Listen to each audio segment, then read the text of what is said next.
The house was nothing fancy. The walls were yellowed with age, the kitchen tiles were chipped, and the smell of damp seemed permanently lodged in the old floorboards. But to my best friend and her husband, it was more than just a house. It was home. When they first moved in, the rent was steep, $400 a week, which back then, in 2004, felt like a small fortune.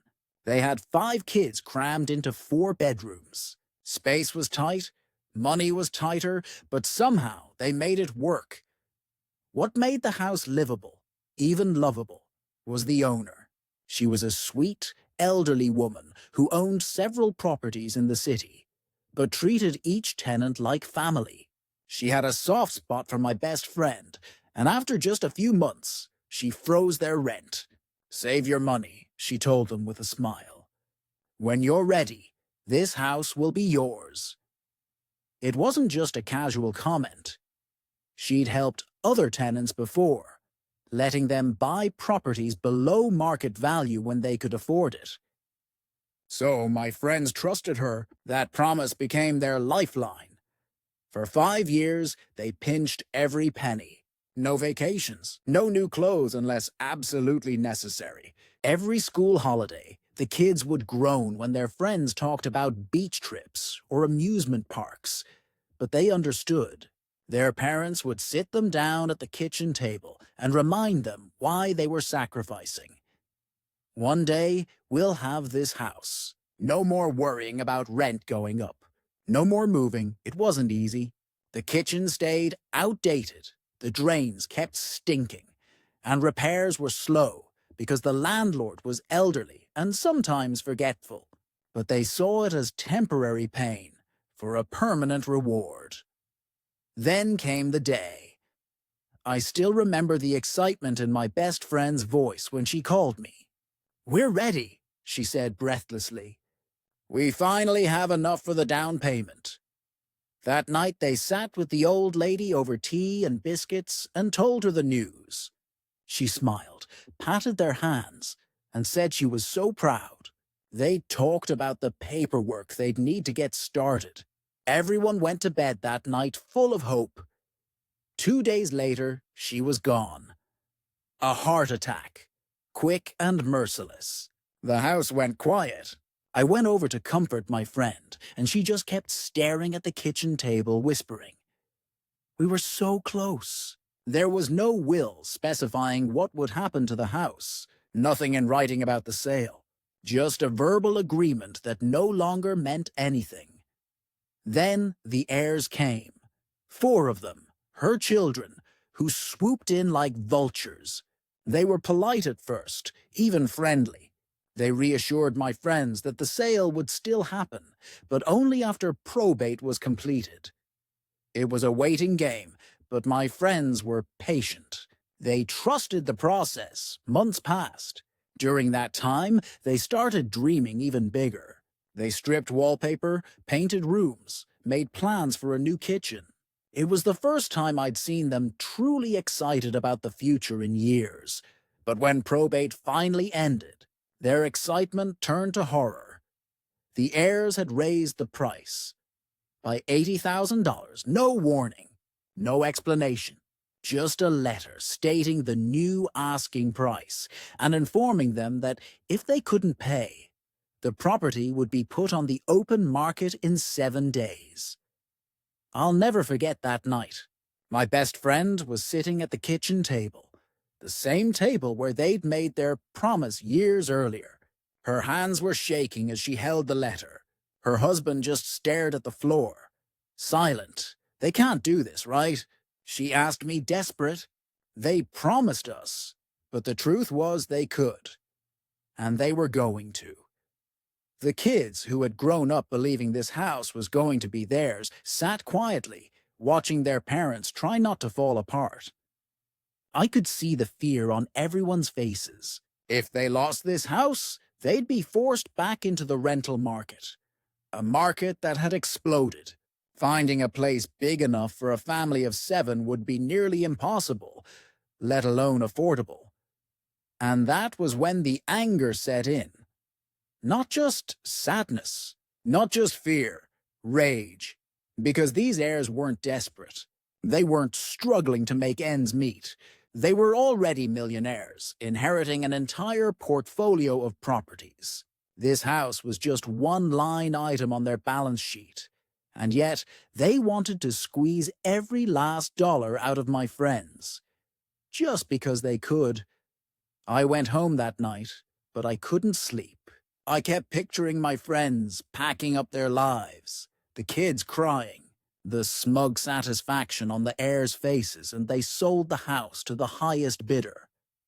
By dawn, I had made up my mind. If they wanted a fight, they'd get one. The next morning, I woke up still seething. This wasn't just about a house anymore. It was about justice.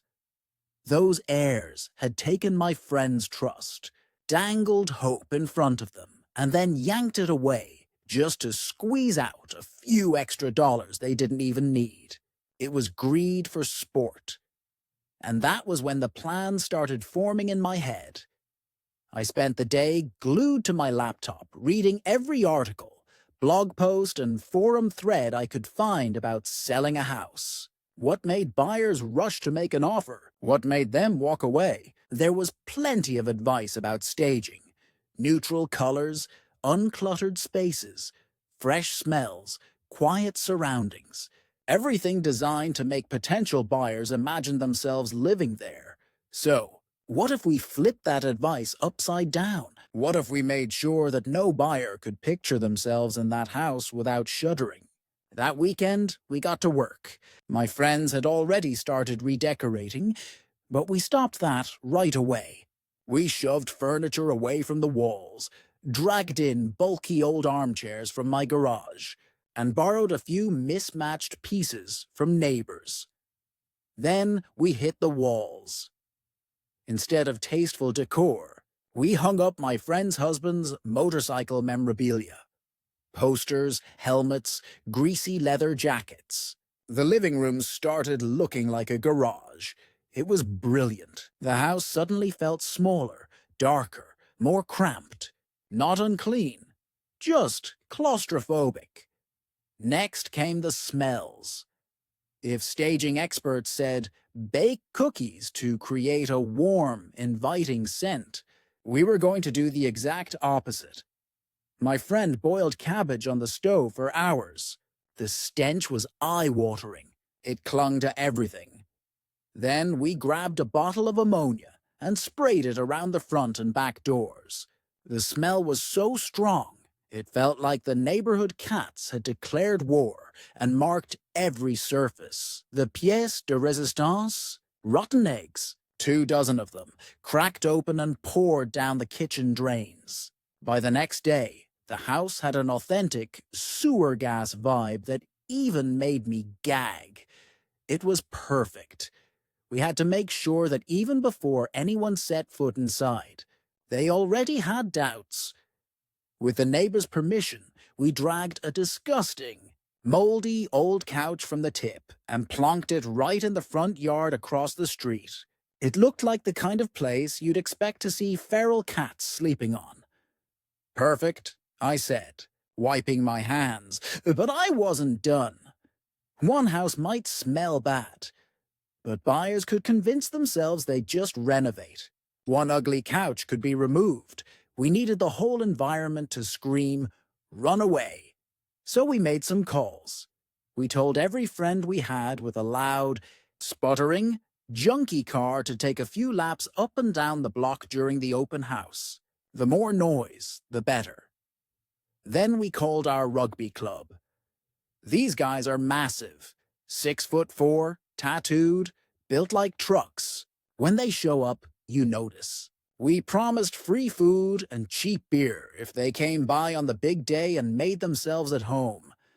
And the neighbor next door, he agreed to host a front yard BBQ, speakers blasting, smoke in the air.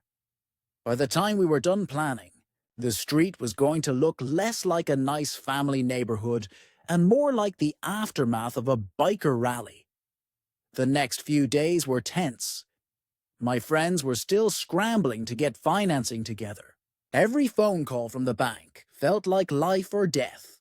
The kids were quiet, sensing how high the stakes were. Meanwhile, I couldn't stop thinking about the heirs. I pictured them sipping lattes, bragging to their friends about how they were about to make a killing on that house with the cheap tenants.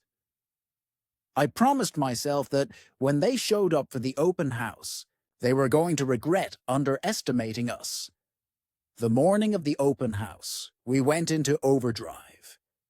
Cabbage boiling? Check. Ammonia spritzed? Check. Rotten egg drains? Double check. By noon, the smell alone was enough to make you rethink your life choices. Then, right on schedule, our friends started showing up. First came the cars, rattling mufflers, blasting music, circling the block like vultures. Then came the rugby boys, roaring in on motorcycles, dressed in their roughest gear. They parked right out front, cracking open beers and laughing loudly. The neighbor's BBQ was in full swing, smoke billowing across the street. Kids were running around, screaming, music thumping. By the time the real estate agent arrived, the neighborhood looked like a full-blown block party. I'll never forget the look on their faces. They stepped out of their shiny luxury cars, dressed in designer clothes, clearly expecting a peaceful, elegant, open house. Instead, they walked straight into chaos. Their expressions soured instantly. "Is this normal?" one of them muttered, glaring at the BBQ next door. I smiled sweetly from across the street. "Oh, just another Saturday around here." People trickled in, curious, but most didn't stay long. One young couple wrinkled their noses and left after 3 minutes. Another woman never even got out of her car. She just sat there watching the party before putting her car in reverse and driving away. The only guy who hung around long enough to talk made the mistake of asking one of our rugby buddies what the neighborhood was like. "Oh, yeah," he said casually, taking a swig of beer. "We do this every couple weeks.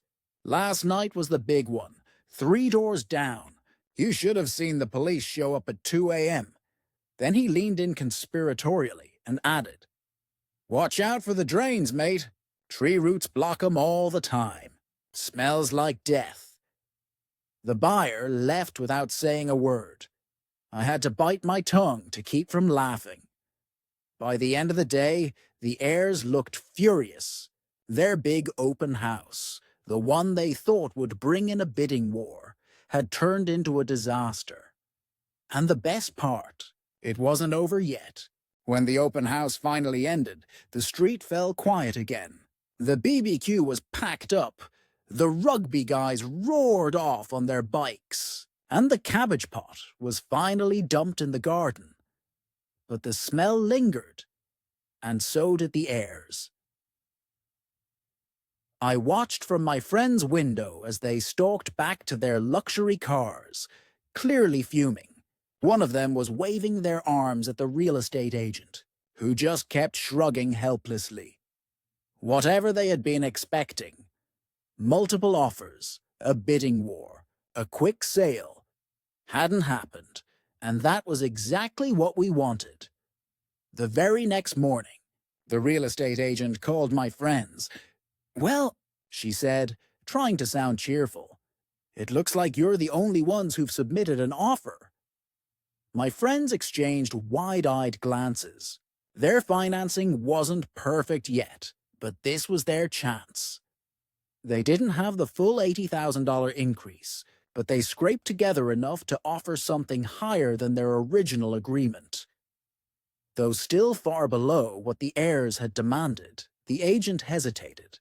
"It's lower than they were hoping for," she said cautiously. "But given the lack of other offers, I think they'll take it." And just like that, the ball was in the heirs' court. For 2 agonizing days, my friends waited for a response. Every phone call made their stomachs flip. Finally, the call came. The sellers have accepted. My friend burst into tears right there on the phone. Her husband just sat down at the table, head in his hands, whispering, "We did it." But the real victory hadn't even happened yet. 2 days later, after the deposit had been paid, the paperwork signed, and the contracts finalized, a second buyer emerged. He had been at the open house but hadn't submitted his offer in time. Now he was coming in with a higher offer, $30,000 higher than my friend's bid. Braced myself for the worst. Surely the heirs would jump at the chance to squeeze more money out of this deal. But then the agent smiled. "I'm sorry," she said sweetly. "It's too late. Under anti-gazumping laws, the sale is legally binding. The house already belongs to your buyers." I could only imagine the look on those heirs' faces when they found out. They had played the greed game, tried to outsmart my friends, and lost. When I visited my friends a week later, the mood in the house had completely changed. The kids were laughing again, running through the hallways like the place already belonged to them. My friend had color samples spread across the table, planning her dream kitchen. There was a new sense of peace in the house. The kind that comes when you know nobody can take it away from you anymore. And me, every time I drove past that moldy couch across the street, I smiled. We never saw the heirs in person after that day, but the agent told us they were not happy about how things turned out. Apparently, they had been counting on a bidding war to drive the price even higher, and we had single-handedly tanked their plans. "They're lucky they got what they did," the agent said dryly. "Another week, and I think the smell would have scared everyone away." Looking back now, I know some people might think we went too far. But here's the thing. My friends weren't asking for charity. They had done everything right. They had honored their word, saved for years, trusted in a promise that was broken out of greed.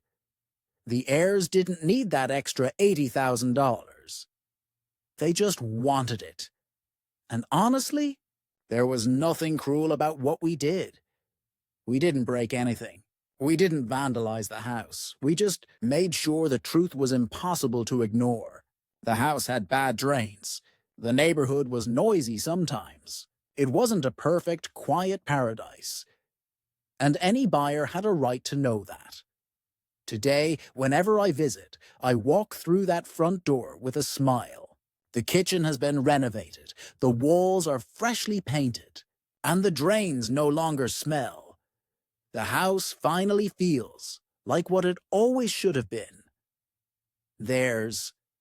And somewhere out there, I hope those heirs remember the day they thought they could bully a family out of their home, and the day karma proved them wrong. Because sometimes, justice doesn't come with flashing lights or courtroom drama. Sometimes it comes with cabbage water, motorcycle jackets, and a moldy couch in the front yard. And that, to me, is the most beautiful kind of justice there is. If you've ever been pushed around by greedy people who thought they could take whatever they wanted, remember this story. Sometimes, standing up for yourself doesn't mean shouting or fighting. Sometimes it means being clever, being patient, and letting karma do the heavy lifting.